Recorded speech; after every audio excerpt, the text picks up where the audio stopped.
Noida, greater Noida और इसके आसपास के इलाके अब विकास की नई ऊंचाइयों को छुएंगे।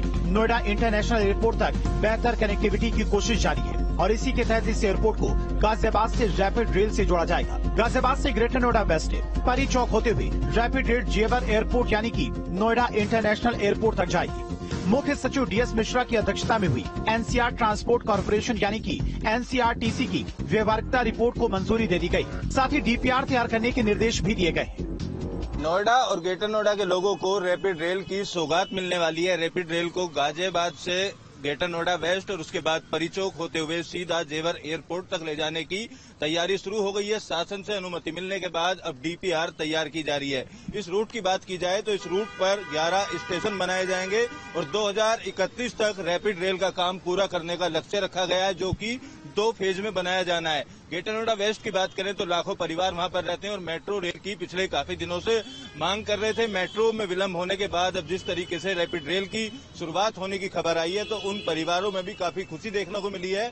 दूसरी तरफ मेरठ दिल्ली रूट पर चलने वाली रैपिड रेल से ग्रेटर नोएडा के जेवर एयरपोर्ट को जोड़े जाने के बाद में मेरठ से सीधी एयरपोर्ट तक कनेक्टिविटी हो जाएगी।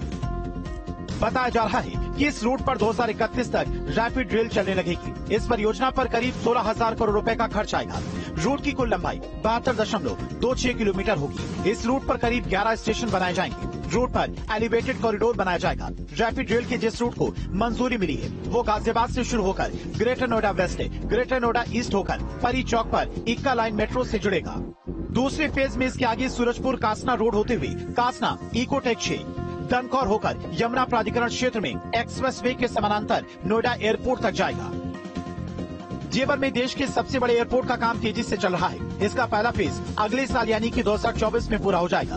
अक्टूबर 2024 से एयरपोर्ट पर यात्री सेवाओं की शुरुआत हो जाएगी। यात्रियों की एयरपोर्ट तक आवाजाही के लिए कनेक्टिविटी परियोजना पर फोकस किया जा रहा है। जेवर एयरपोर्ट का 2024 में उड़ानें शुरू होने का लक्ष्य सितंबर तक का रखा गया है। लिहाजा तमाम कनेक्टिविटी वहां पर रखी जा रही है क्योंकि तमाम जो उद्योग वहां पर लगेंगे उनको सहूलियत मिले और उसके साथ साथ जेवर एयरपोर्ट तक पहुंचने वाले लोगों को किसी तरीके की समस्या का सामना न करना पड़े। तो इस सौगात को एक बड़ी सौगात के तौर पर नोएडा और ग्रेटर नोएडा के लोग